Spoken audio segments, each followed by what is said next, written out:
kokole peke kamata ke tau programa ya koni ake ku lawa taki foi ves Folofola ai au hae tohia ai sea vahiwa nima ves uruaki pe hono vale a koko o toa koe e Sihova te whakahikiki ai a Fiona te whakamalo ia hoa wha he ko ke whai mea whakaofu ko ngai whakaokau whai mama o ko koto whaka makukanga ko whakamu oni Folofola whawhita i ki he o tua ko tui i he konga u ta whanonga i he kaunga whanonga ko pau ke ta hanga whakapapau i he ta mo ui pe ko whe o tua u ta whiri ki ai i he mahi a koe ni where a ngahi o tua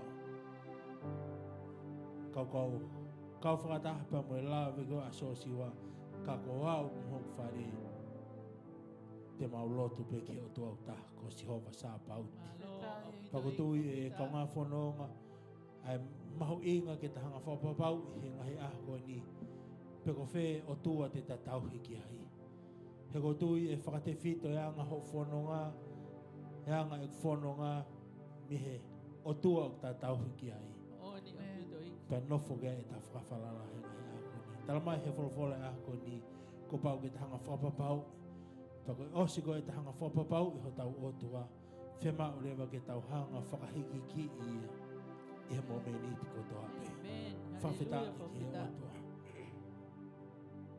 kei ke ngā te tau hanga whakahiki ki i ho tau o tua kau whema o ke tau hanga whakamalo ia ke ngāri o tua ho tau o tua he ko o tua o tau tau hiki ai ko o tua whai mea whakaofo amen ko o tua whai mea whakaofo ho tau o tua tau sio ke heanga e tau whanonga ngai ako ni mo e pandemic o tau whihanga ngai bea mo ia ko tui ko e hao aho mo ui mo ui ngai ako ni ko e ngau e whakaofo be ai o tua ko mea mahu i ngai ki ta hanga whakahiki ki whakamalo ia i hao tau o tua ki he maalunga taha he ko mea be o ne whia mao me te tau tolu ko e ki whia mao he o tua ia ha koloa ko e ki whia mao he o tua ha mea ko mea be o whia mao he o tua ko e whakalanglangi mo whakahiki i hono huafa ka e whai mea whakaofo ai o tua he anga e tau whanonga whawhita ike ike kokoro ki kamata a ke tau programa e ako ni a ke tau worship a e tatak mai e ui me langi e tau worship ko ia Amen. God is good. All the time. God is good. All the time. All the time. God is good. Can we just give a hand to God for bringing us through another week? Amen. Amen. This is the day that the Lord has made. Amen. Amen. Let us rejoice in it. Glory. Amen, Lord. The verse that I bring today is taken from Psalms 86, verse 8 to 12. And it says, among the gods, there is none like you, O Lord. Yes. Amen, Lord. Nor are there any works like your works. All nations whom you have made shall come and worship before you, O Lord. Hallelujah. Amen. And shall glorify your name. Hallelujah. For you are great and do wondrous things. You alone are God. Teach me your way, O Lord. I will walk in your truth. Unite my heart to fear your name. Amen. Amen. I will praise you, O Lord, my God, with all my heart, and I will glorify your name forever. Amen. Hallelujah, Let us Lord. bless the Lord today. Amen. Amen. Amen. Amen. Praise God.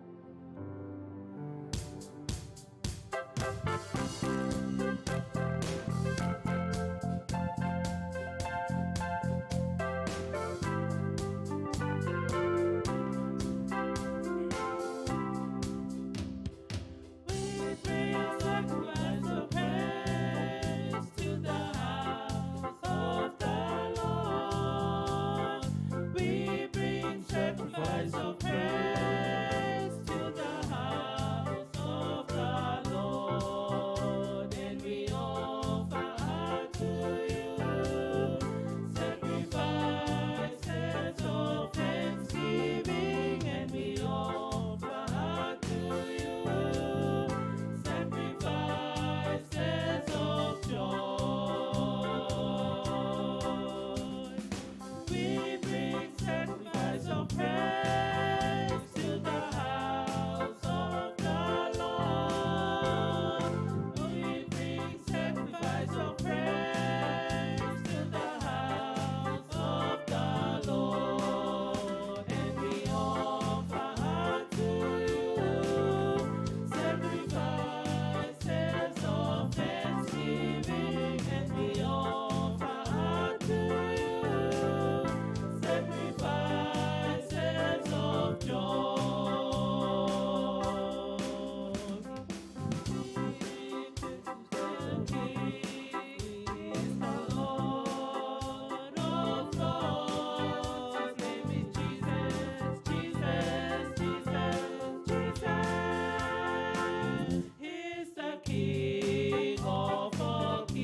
Whawhita. Malo ik. Hallelujah. Malo sisu. Whawhita ik.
Whawhita. Ko tui koe ki mahui inga ia e tau wa usia ai o tua. Malo ik. Taka me e ok tonu ke ta. Maunga nofo ke ai ko ta kore be ai o tua. Ke hoko mai o tāpaki e tau mo ui. Kalawa ke ne whai e ia e tau ngā ue i kuonga o ta whanonga i e whanonga. Paka whaamu ia ngahe āko ni. ke tau whanonga whakatapa mo lau Maria e o tua. Aloha iki. Hallelujah.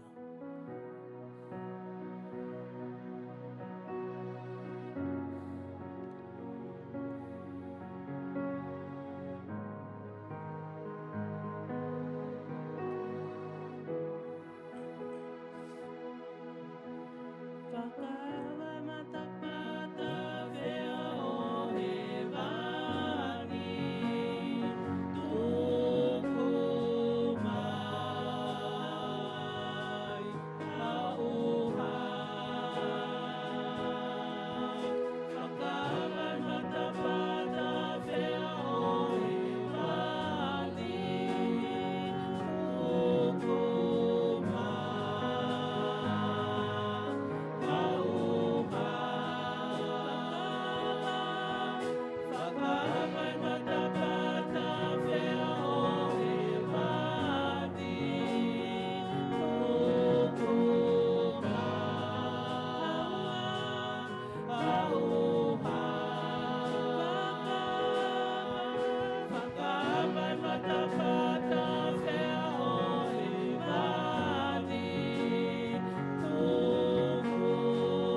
e koia whakaam ho mauloto i he whafko en.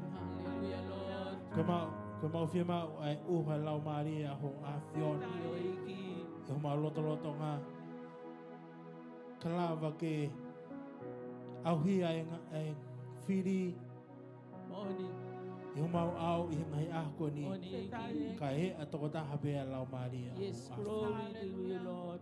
Hange koe Folofola ki hanga tuki ho loto i he whiafko ni. Ai Hallelujah, mahu Lord. inga ke mau hu ki ho a whiona. Kalawa ke hifo a lau Maria ho a whiona. Io iki. Hallelujah, O Lord. whaafare, i loto whaare koe ni. Malo iki. E koe i kuna anga pea e mau ngā ue, koe heni bea lau Maria ho a Io whiona. iki. Koe mau loto me mahu o whai ki ho a whiona i he whiafko en. Ma kore pe ke waka e lau Maria ho a whiona i ho Folofola. Io sisu. Kalawa ke tau ai Folofola ho a whiona ki ho mau ngahi loto i he Moni. whiafko Io ni. iki. Pa mohanga whakafoke a ngahi langlang, to mo ngahi koloria ko toa pe ke langlang ia pia ho a whiona. Whawhita. Hallelujah. Koe, hoko at pehen e konga whanonga. Ke fo i Kaveinga koe ni koe tau whekumi ki he maoni oni ai o tua. Hallelujah, Lord. Pako tui koe kuonga, mahu inga e kuonga koe ni. Ko hui o ku lawe e iai ngahi whaingata ke te tau whihanga ngai pia moia i he kuonga koe ni. Ka koutu koe whaamu ai o tua ke whai e ta whiri e aho koe ni. Pako whe o tua te ta tau ki ai e ngai aho koe ni. Ai au ku nofo pe ke he tala noa koe ni a tama e koe ko noa ka i he wahi fitu e tala noa koe ki a noa vesura ki hono tahao no. Ai te ulawa pe pia Folofola si hova ki a noa. Hu koe mho Famili ko toa ki he ake. He ko koe ko mamata ki ai i he tau tangatani o ton ho whakawhia ngai ki a te au. Waiau. I longa ai whahinga manu ngofu, whahinga manu ngofua te ke hanga o mao mi ai o taki fitunga ahoa. Koe mantangata mo ene whewhine. Kai tau toko ua pe me he manu o kai ngofua. Ai tangata mo ene whewhine. Koe manpuna foki e ata te ke taki fitu ngā ahoa me ai. Tangata mo e whewhine. Mo whakairi ke ngahi whahinga ke nofo i he funga whanua kotoa. He toe pe ai aho e fitu. Pea whakaauhua ki he whanua o aho whangofuru mo pō whangofuru. Pai te utafi me funga kere ai mea mo ui kotoa pe ko ngā hui. Pena e whai e noa ke mea kotoa pe ko tūtu uni e sihova kia te ia. Pea ko wau anoa ko hono ngea au ta. Pea hoko ai lomak vai ki he whanua. Pea hu anoa ki a ake mohono ngahi fuha, mohono waifi, mo ngahi waifi, ohono ngahi fuha. Te ria ai ngahi vai o lomaki. Pea koe ni ihi i he manu na ngofua, mo ni ihi i he manu na kai ngofua, mo ni ihi i he manu puna, mo ngahi whahinga ke oktotolo i he kere. Na nau hu tau hoa ki a noa ki a ke koe tangata mo e whewhine.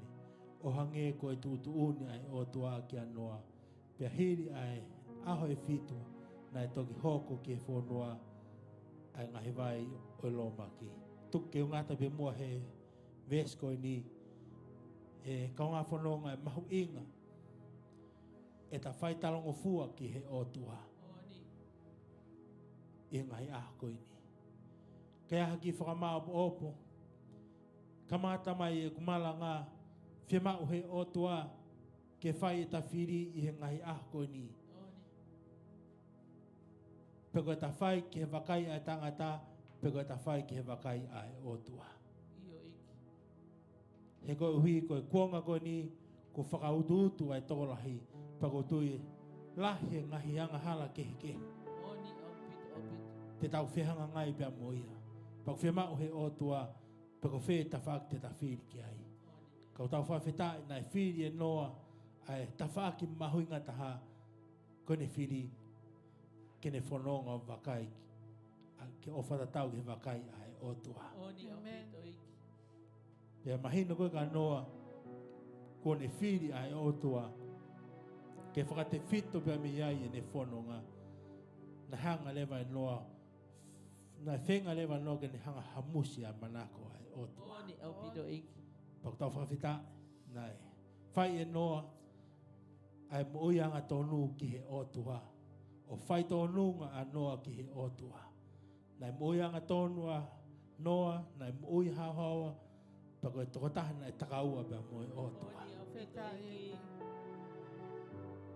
Pena hoko ai moi a noa, o ne lava i loi ai leo ai o tua.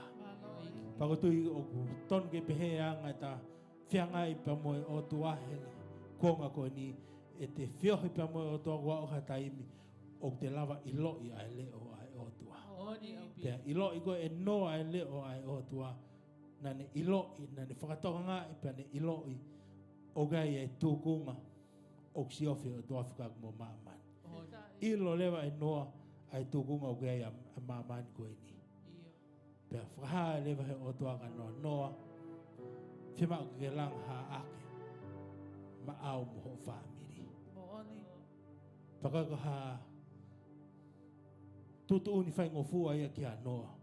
He ku whekumi koe ke he anga e lang ake anoa, me tau e nima ngofuru ke fitu ngofuru tupu.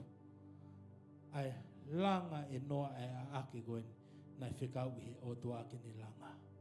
Pekai ke ngatai e kau ngā whanonga, koe ake ko nina e langa ia e he whetu moa moa. He konga kere kere moa moa. Kai ke ofi ki tahi. Paktau sio ke he ke whahinga tui ko na ia noa. Pako tui he taimi ko ia wherenga he kakana na honga whakanga. Lumo lumai. Ko hina makeha pito pe anga ia whaunga anoa.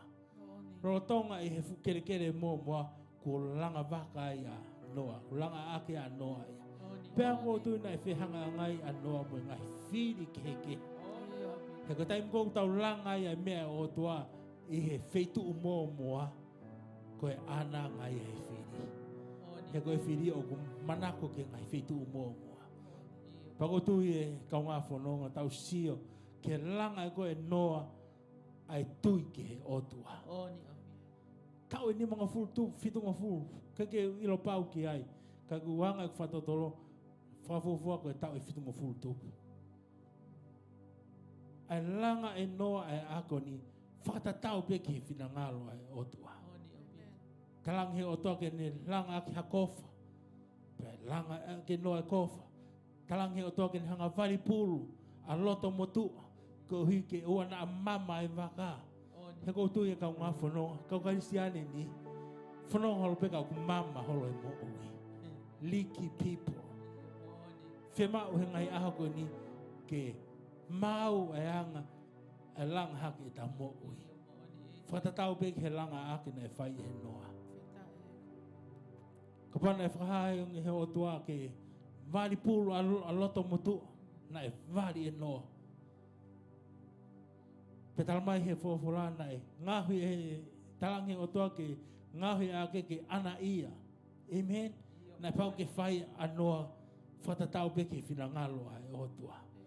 Pau whemau he o tua ke kiupite e tolungeau honololoa, ko e kiupite e tolungeau. Pau whemau he o tua ke mau kupu ke kiupite ni manoa, ko e kiupite ni manoa. Whemau ke langa e noa. Pau whemau ke maalunga ke kiupite e tolunoa, ko e kiupite e tolunoa. Whawhetai. Tau sio. Ke hangal fōa ake ai tangata kon ko noa. Pau whemau he o toa ke iaha matapā, i he kao e waka, na pau ke iaha matapā. Pau whemau he o toa ke iaha mamaanga i he katupa, na pau ke iaha mamaanga i pau ke whau e noa. He koe uhi koe au, at koe ki he tau Folofola e aho koe ni, koe ku Kaveinga u pehe ono whakalia. Hu koe mo Famili ko toa, ki he aake. Oh, hallelujah.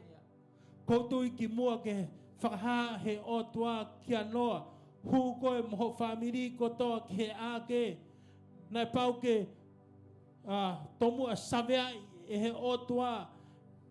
Pe koe ake nai whai o whakatatau ki he whinangalo ai o tua. Koutou nai alato e o tua. O wakai pena iai ko ha matapa e ake. Whakatau ngai he o tua. Yes, ne matapa he ake. Koutou nai wakai ate o tua pena iai ha mamaanga i he ake. Wakai ate o tua. Yes. Na iai e mamaanga nai whau e noa. Mea kotoa pe nai tutu ni i he o tua kia noa. Kene whau ake ai ake. Komi ia nai whai e noa. He koe hui koe osi koe a langa koe he o noa ake. Na e asia Folofola. Na e whai e noa. E ngahi mea kotoa pe. Na e tutu uni he o tua. Oh, hallelujah. Pai ako ni talamai he Folofola. Osi hano langa e noa ai ake. Aki aene loto tui. Mone falala ki he otua. Nane langa e ake. I he funga kere kere mo moa. Penai me tau e nima noa pe fitu nima. Hono langa e noa e ake. Pelea a noa ki he otua. Kuos. It is finished. Kua lava. Pe afio i he otua. Ai a ake nai langa e noa. Nai whaita tau pe. Pe moe tutu unia hei otua. Oh, hallelujah. Pe whikau rewa hei otua. Kia noa. Noa. Whaamau mai ho famili kotoa. Pe mo huki he a ake. Whawhita. O koe ko hamea whaingofua. E te huki he a ake ai otua. He koe hui o koe ngahi protokolo ia. Ko pau ke te hua ki hea ake ai otua. Whatatau ki hea ake nai whau e Mosese. Nai tapuha. Ke hu hataha noa ia. Ki hea ake nai whau e Mosese. Pama ai otua. Koe whahinga pēna e ata ke nau hu. Ki hea ake o Mosese koe kautala iklahi. Tau sio ke mafa. Ai protocol pe koe vai hala whanonga. Pe te toki lava hu ki haake ai otua. Ko kulea ko ni he lea whakalau maari e kau ngā whanonga. He koe aake ai otua koe a whio anga ia ai otua. Pena e tapuha ki ha tahanoa ia ke ne hu atu ki haake ai otua. He ko pau ki ai ngahi protocol, ko pau ki ai vai hala whanonga ia, ko pau ki whanonga ia tangata. Peto ki lava ke ne au ki haake ai otua. Pau koto iu peto pe anga e whai whanonga anoa na e whai. Koto ina ko pau nei kai ke whai e noa whakatatau ke whinangalo ai otua. Heilo. Pe hanga o toa whakata anua ke hu. Ki loto ke he aake. Ka i he whai e noa whakatatau ke whinangalo ai otua. Talamai he Folofola. Na e whai talango fua anoa. O ne whau e ake whakatatau pe ke whinangalo ai otua. Whawhita. Kau ngā whanonga i ngai ahko ini. Koe taipe e te hu ki hea ake ai otua. O tatau ia mo te worship ai otua. O kai ngahi protocol. Ko pau ke ta whanonga ai ka lava ke ta hu ki he otua. O worship ai otua. Ko pau ki hanga ko whakamawa hei ho mo ui. Ki ke whai talango fua ki he otua. Ko whakatapu ia e te mo ui. Talamai he Folofola i he osi koe hono langa e noa e ake whakafuafua koe tau hono ngea ui ai mo ui anoa. Which mean ka te au, na iai e whainga mana whakai o tua, na e mau mea tokoni kia i anoa. I he aho ko toa pe. I he aho ko toa pe. O hange koe, kai mana koe e kakai ai o toa i he toa wha. Amen? Hallelujah. Talmai he Folofola, koe foi mea tolu nei whakahu ki loto ki he aake. Koe ha, koe whekau e hongo fulu, koe mana, pia moe toko toko. Ko kulea ko ni ko kulea whakalau maari. Ke vai haro ko pau, ke iai e ta mo ui, ka lava ke ta hu ki he aake, ai otua. Ko pau kia, whai talonga fu e ta mo ui ki he Folofola he otua, ko pau ke ta kaimana maupe e aho kotoa pe, it means you have to have a one-on-one relationship pia moe otua. Whakafou ia si sukalais. He ko mea ena e pau ke whai he kau kakai isleri, ko pau ke nau a i he pongpong kotoa pe oha, tufi mana. Amen. Ko whakataipe e ko pau ke te into relationship a ki tae pa mo e ki i he pongi kotoa pe. Pea ko tuina e pehe a mo ui anoa. He nai makatuunga pe e mo ui anoa ki he tau onongi au. Pea tuki lava hono fou e a ake ko tau e honongi au. Wow. It means he was in relationship pa mo e otua. He ko tolong anga te mo ui ko te nofo in relationship pa mo e otua. Pakotui e kaunga whanonga na e muka ai mo ui anoa o hange ko e muka e toko toko. I awe lau maari e otua. Ko hanu hingo ko ilo e he na e makehe au pito pe ai mo ui anoa. Ko e makehe anga ho mo ui ko nofo ko ki he lau maari e otua. Kai tuk ki hanga he lau maari o whakamuka e te mo ui i he mea ko toa pe. Wow. Nofa mamani o kata e hanga e langa waka anoa ia na e whai i he momoa. Kaki anoa, he was in relationship pamo e lau maria e otua. Na hanga e ia ohange a iwi whaka aho ke ne mo ui. Ke whai e ne langa whakatatau pe ki he otua. Wow. Paneongo hono lumuluma ia mohono katakata i mohono mari mohono lea he kakai ka ke whai pehe e noa e ne langa. Ko hipe ko ne tauhiki ki hao tua mo ui. Pako e otua ia. O ni hanga whakamuka e ne mo ui. Taimi koe nau lau e Folofola koe ni. Tau sio ke fu tau lahi. Na e tau he noa. A he ne tui mo ne whalhala ki he otua. Whawhawhehu i men. Whenga iwi whewhen e mau. He tamayo e koe ni. Kene lang hafua ake. Lahi whawhaua pehe.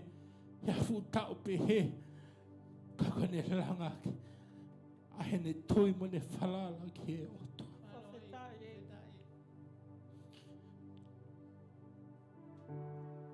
Tau sio ai, ke mau inga, e te maunga nofu, ke lau maharia hei otua. He ko lau maharia bea e otua au ni hanga whakamuka e te mou. Koe toko toko koe na e whao i he age kaunga hafo noa, koe toko toko mate, tae haunga, ka koe muka anga e toko toko, koe maunga nofu ke lau maharia. Toto i he konga koe ni, ia hi e kakai toko lahti nau whakawhehu i e ngahi mea lah. I he konga u tahi ai, kai kai ke nofo ki he lau mahari e otua, koi a be tene lava whakamuka, ai toko toko ko mate, i he konga koe ni, e konga whanonga. O hange koe mea nai whahi e noha, ne hongo no pausi, ne hongo hono Le kovi he ka kai ho mama ni ko ni kana I kai ke tokanga ke ia noa. Ko mea mahuinga me ke noa ke faita rongo fua ke tutu honi. Pamo fotutu hai hotua. Nangau e ke noa fo I mea e tohol ko ni kone nofo pe o whakatonu tonu ne mo I ke Folofola hai otua. Pea kaimana whakaaho ne mo ui.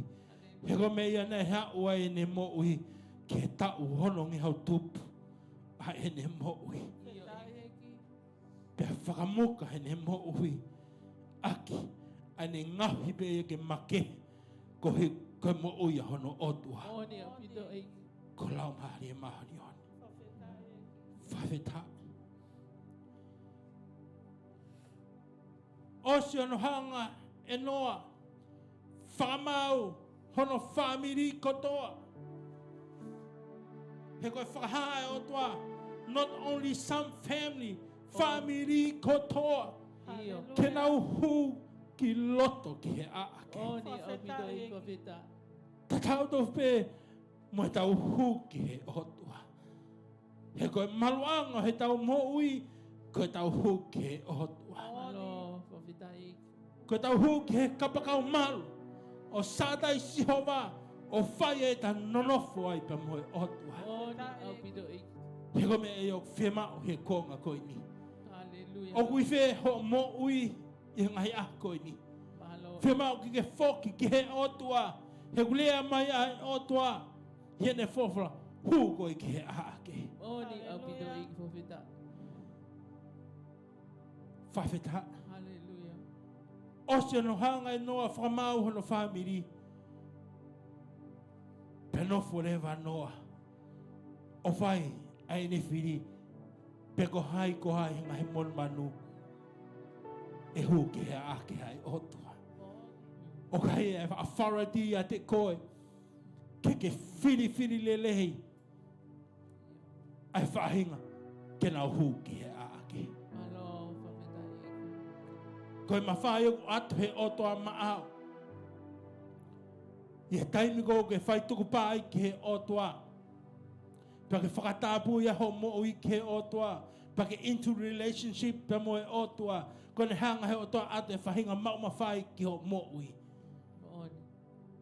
O whakatatau pe ki whina ngālua he otoa. Wow.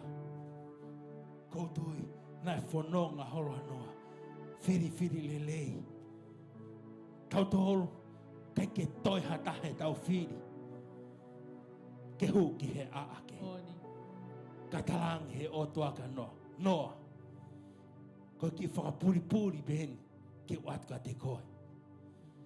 Ko pau ki ha whiri ai tangata moi whiwhini. Pau eke otoa. Ko hano I ngai otoa. Pe mai otoa ka te hau. Whiamau pe ka kai fua. Ke nau hu ki he ake ai otua. Kei haka kai tae fua. I don't want them. He te naona tolo kōsi paraparema. I loto I he ake. Ko hinga na hanga whahaka noa. Whiamau pe tangata whiwhine. Mau hoa. Koe whakatai peha kakai e fua. E nau ngahi mea kotoa pe. Talangi he toko taha o tawhaki. Oku ke fua nai pe I kai.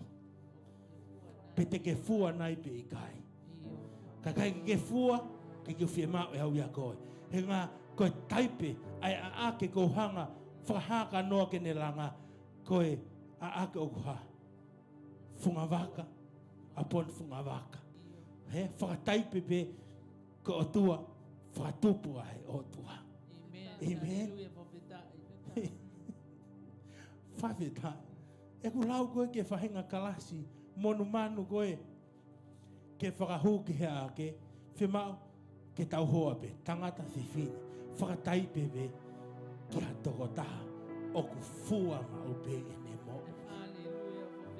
Amen.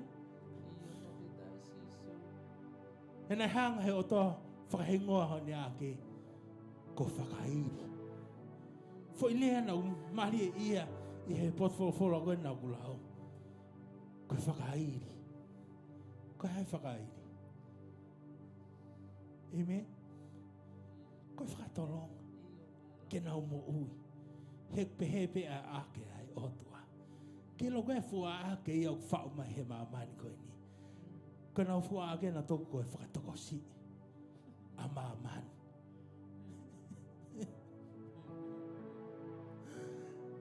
Ka koe a ake ai otua. Koe whakairi. Amen. Ta koe kakai koe ke hu koe ke ake. Koe kakai pe au koa. Te nau fua. Ngā fuhi fu. Mo ui. Amen. Hallelujah. Whawhetai. Ka koe haa ake i au ke whenga koe ki ai. Ta hu mua ke haa ake ai o tua. Oku pauange mo mahino ange. Pa i loi te toi mo ui ai. For another generation. Amen. Aloha tanoa. Hey, ko koe. Te ke fua. Yo, yes. Hau koe. Hau koe. Fe koe. Mon manu koe. Te ke fua. Yeah, yeah. Okay, hau koe. Ko fe hoa. Tangata fifini. Tangata fifini. Amen. Wow. Fe mao pe kakai fua. Fe mao pe hangai mea ke fua. Ko hui o wen generation ho ke tawa o ki ai. Amen. Tau tau. Pau te tau langa sias. Kai ke toi hataha ono whakahu. Ono whahuma ke na uma o lakanga he siasi.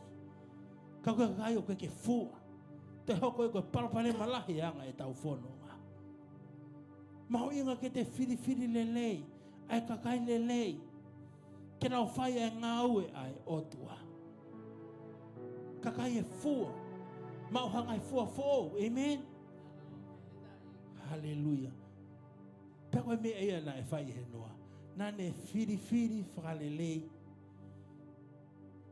Whatatau peke he whina ngalo hai otua. Oh, hallelujah. Koe aake ai otua. Koe whakairi. Kaveinga ai otua. Kene hanga langa, ke whahaka no, kene hanga langa haake. Tau mua pe. Ke whakairi ai Famili o noa. Pea mua ngahi mon manu nai whakaama e otua. Ke whakahauwhi. Amen. Talang ke toko taha whaki. Hey. Whauha ake. Tau mua pe. Ke whakairi.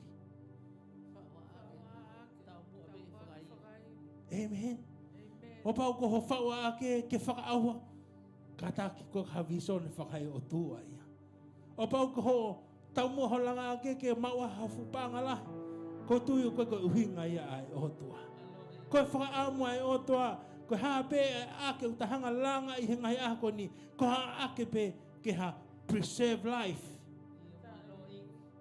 Amen. Preserve life. Especially a kakai ai o tua. Kai winga tau langa siasi to preserve life. Ai kakai ai o tua. Ko winga tau whakatu business to preserve life. Ai kakai ai o tua. Ko winga tau whaue, ko hano hinga tau ngahi e, ko hano hinga e tau whakatu e, ko e Kaveinga pe to preserve life. Tatau te fito ke kakai ai o tua. Oh, hallelujah. Whawheta. Tala mai, ko mea na e whai noa. Nane hanga whakamau kotoa. A ngahi kakai pe mo ngahi monman kotoa pe. Whakaamu ai o toa. Ke whakairi o whakahau ke he aake. Pe tala mai he fofa. Na e hu kotoa ai Famili o noa. Pe pe he fok ke ngahi mea kotoa pe. Na e whakaamu ai o toa ke preserve o whakahau ke he aake. Ko hea ngahi mea utau preserve he ngahi ako ni. Kaya hangahi, hangahala, mo hangahi, paupanema, whemau ike liaki. Ka tau preserve a mea aku mo o ni. Ko mea aku tōtoni whina ngalo ai otua. Kaya hangahi mo ui aku lelei, tōtoni whina ngalo ai otua, ko mea aku tau tonu ki tau hanga whakahu ki he aake. O paku e hangahi mea aku, kai ke tōtonu e whina ngalo e otoa, sayang no li aki. He te ke toki alu koe o parparema I ngahi mea ko ia. O ka pau te ke hanga take it on board ki o mo'ui. Oh, hallelujah. Tala mai he o toa he ako ni ei. Whakahupe ki a ake ai mea ko tō tonu hok whinangalo. Ke hanga ai mea ko e kai ke tō tonu, ia hanga ai mea ko tae fua, whia mau e ke tuangi. Ka tau whakahupe a ngahi mea lelei. Whatatau ke whinangalo ai o tua. Osko toa e nau hū ki loto ki he ake. Tala mai he Folofola na e tabuni e Jehova. Ai matapa o e ake. Wow.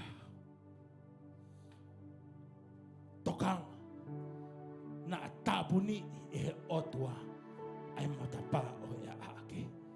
I he kuonga uta whanonga I he ngahi ako ni whiema ke ta hū ki he ake ai otua. He koe mome ni tipe ai tapuni he otua ai ake. Koe mome ni tia ai whai whakamau ai otua. Wow. No whanoa sio hat ki he kofu ko na hea simi.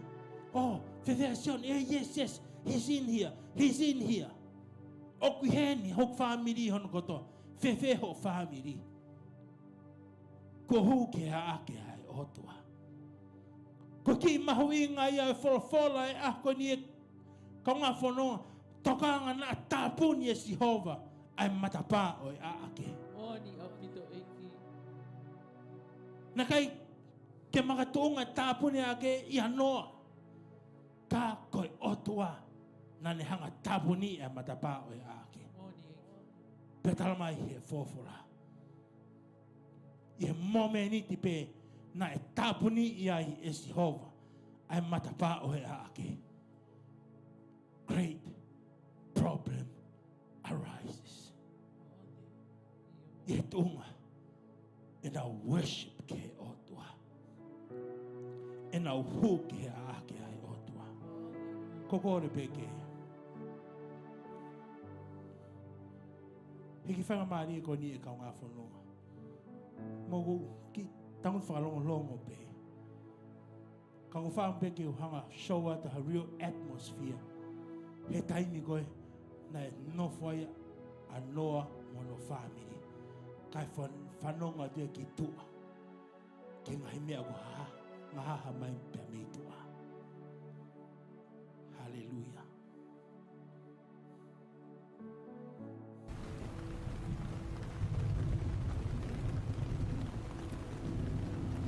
Kotu I e kaunga whanonga.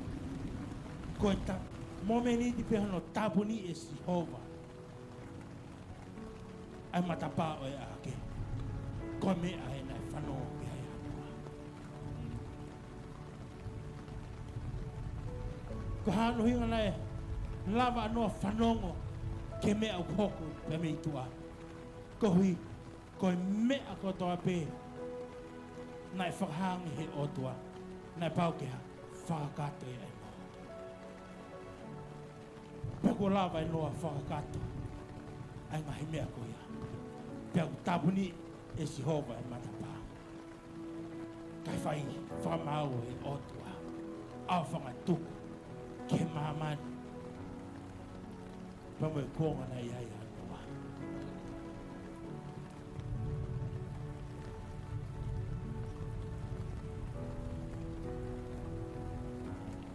Ko tui nai whanonga noa ke kaikaila.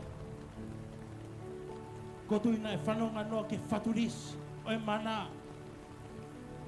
Ke pāha ke ngahi matawai moana.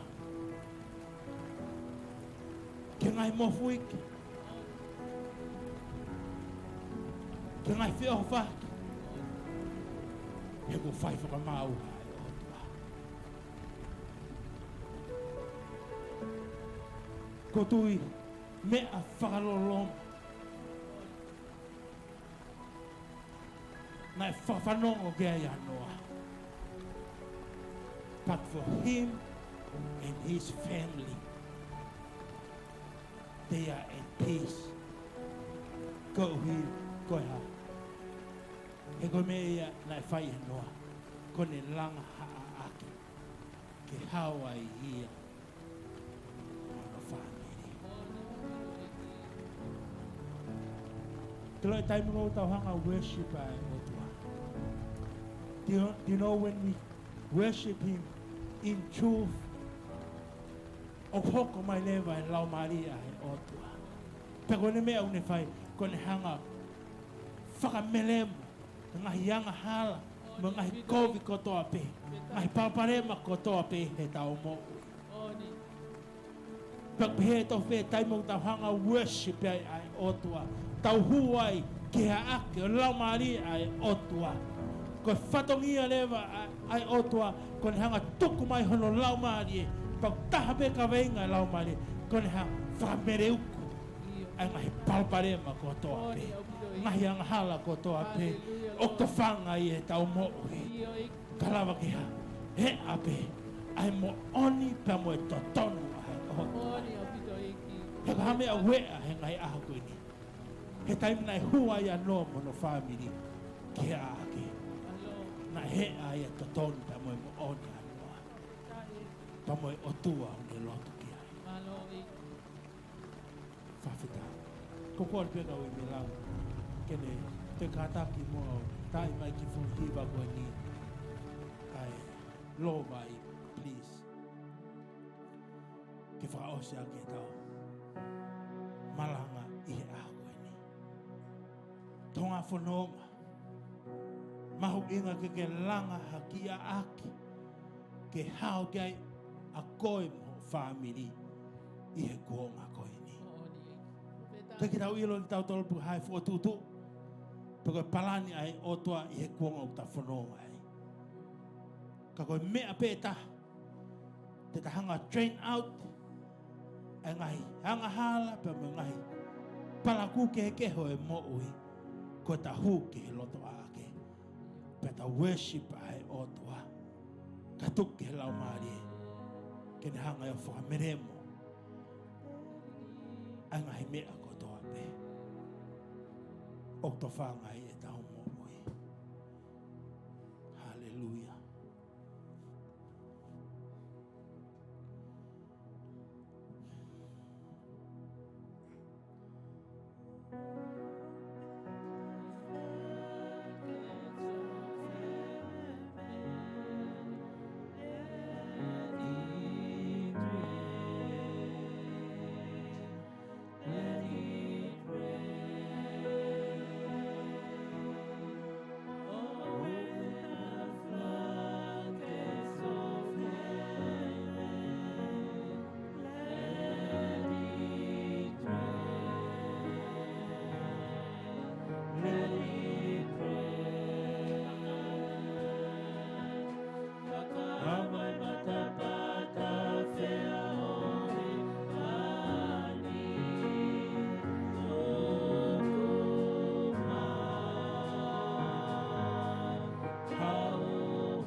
let it rain. Open the floodgates of heaven, let it rain, let it rain. Open the floodgates of heaven, let it rain, let it rain. Ko tu e ka ngā whanonga. E taimi koe nai hua ia noa pa mono Famili ki loto waka. Ko tu i koe mea na nau whaina na hanga whakalanglangi pe ai o tua. Probably they worship God. Yeah. Mō me ni koe nai whekawa he o tua ke nau hu ki loto ki he ake. Iyo iki. Pau e taimi koe na nau hu ai ki loto. Na kamata lewa ke whai whakamau he o tua. Malo iki. I he kua umhau noa. Iyo iki. Pau tu e, koe whaamuia ngahi ako ni ka whetu ke ta hu ki ai he ngahi ako ni ko ta hu ki a ake ai o tua. Oni o Ko ta hu ki he o tua. Iyo O worship e ai o tua. Ka tu ke whai tau ai o tua. Ma ki tau tolu he ngahi Iyo. ako ni. Malo iki. Ko tu i koe taimi koe nei whanonga ia Siosafati. Ko hao e kau tau ke na hanga tau ia mo ia Siosafati. Oni iki. Talamai he Folofola. Na hanga Siosafati o whamau ko toa mai hono kakai. Ko nau whaiha ke nau whaiha hu ke he o tua. Oni o pito Pe iki. talamai he Folofola na e whai tau a Sihova. Oni. Ma Siosafati. Pa mo e kakai o Siosafati. Oni o pito iki. Pakoti koe whakaamu ia i he Folofola e ahko ni. Ai mahu inga ke ta hu ki he otua he ngai ahko ni. Oni sisu. O hange koe tamayo e kon konoa. Ta. Na na hu ki he ake. And I believe they worship ai otua. Mo na hanga whakamalo ia i hai otua. Ta sisu. Pia kamata ke whai whakamau hai otua. Ke fo i Hallelujah. mamani ko ni. Malo iki. Pakoi whaamu ia e tau mo ui. Ke tau hanga tuku ho tau ki Famili. Ho whanau. Ai whanua ki a Sihova. Iyo oni iki. Pe tau hu ki ai. Pe tau hanga whakamalo ia. Pe tau hanga whakawheta ia. Ai otua. Malo. Ke ngari otua. Malo He koe kuonga ni e whai tau ai otua. Malo. Mahono kakai. Iyo sisu. Ke tau loto. Tamai mafu ma whamalo at ki o awhion. Malo iki. Ko hui koe whakatokanga o ke whai. Ke teki mautolo whakafou i he tama e kon konoa. Iyo iki profeta. Mea kotoa pēna ne whai. Nā ne viwhihiri pē. Ke ne whai o whakatatau. Ke whina ngalo a ho awhion. Ta iki. Pe tāne ne ke lea a ho awhion. Hiri ne hanga o langa ai a aki. Pe lea a ho awhion ki hene mo ui. Oni iki. Noa. Ko koe mo Famili. Ko whia mau ke mo hu ki he ake. Oni iki. Mo hu ki he maluhanga he mo ui. Iyo iki. Mo hu ki he otua. He koe ha ake. Nau whakahake ke whau. Ko he ake. Ke ne hanga preserve ho mo mo ui. Oni o pito iki. Pea behead of pe. E mau no whamau. E he kapakau malu a ho awhion. Karawa. Ke ke hanga hawhaki he mau mo ui. Pe ko ia hau awhion ka teki mau tolu. Oni. Ki he ngai Famili. Ki he whanua. Ke kau karistiani kotoa pe. Oni o pito Ko iki. taimi ke mau ke tau hu ke a ake ai hotua. Iyo iki He profeta. koe kuanga koe ni. Ka mau ki tau tolo tau tua he ake. Ko mereuku. Ko whakaaua. Oni iki. Ka koe lea ho a whiona whakafou i ho tamai eki. Ko taimi ke mau hu ki loto ke a ake. Oni sisu. I he kuanga o mau whanonga. E ke mau kore me ki ho a whiona. Ki hanga mua mai ha loto poto. Kia teki mau Iyo toa. iki profeta. Ke mau lava whakafofuai. A ngahi aho. Oni iki. Ho mau ngahi aho i ngahi ako. Iyo eki. Kalawa ke mahanga hutu hang hai loto o poto. Oni apito eki. O hangi ko tamai o eko. Whaingata ia e kakai o mahamani ko ni. Ko higo kake na whakaongo. Iyo eki. Ki o hawhiona. Ka ki anoa mohana famili. Ko e taimia. Na nao maua i ha malo lo le lei. Iyo eki. E taimina nao i loto ai ia ake. Hallelujah, Lord. Ko hi ko e nao whaitalongo fua. Ki whina ngalo a o awhia. Oni profeta. E ki mau kore ki o awhiona. Fetae eki. Ko hi ko mau ngai famili. Ko hi ko mau whonua. Oni eki. Poha pai a. Iyo eki. E ko tui ko whakaama ngai famili ko tua pe. Iyo eki. Ke hau e nau mo. Fetae eki. Pe ko e hau anga me nau mo ui. O ki ate koe pe. Iyo E ki mau hapai a ta tonga ki o awhiona. Iyo eki. Maho kore o tua. Whai mesi mai whonua. Oni eki. Whai mesi mohonu kakai o Iyo tua. eki. E nei hanga e tu paulo haki. Iyo O eki. whaki ai whonua. Whaki mohonu kakai ki o. Oni profeta. Pakapau mau kamata pa moho awhiona. Iyo Tuku mua ki sisu. mau whakaosi pe pa moho awhiona. Oni apito eki. Kalawa ke mau utu hanga hi mea lelei. E whanonga o mau whahi e o tuhu he Iyo konga koe. Eiki. Koe mau lot me mau kore ki ho awhiona e o tuhu. Halasi ki mau tolu e ngai aha koe ni. Iyo eki. Pakanga tuku. Ki ho mau loto aho awhiona. E ngahi lea aho awhiona o ke hanga whakafou i ho Folofola. Alo eki. Kalawa ke mau utu hanga hi mea lelei. Hallelujah, profeta. Koe mau lot, me mau hu whai ki o awhiona. E o tua, pa mau hanga whafoki. E ngahi lang, pa mau ngahi koloria ko toa pe. Ke lang ia pe a ho awhi. Iyo eki. Ho awha sisu kalaiska ko mau whakamu ui. Amen and amen. Amen. Whawhita.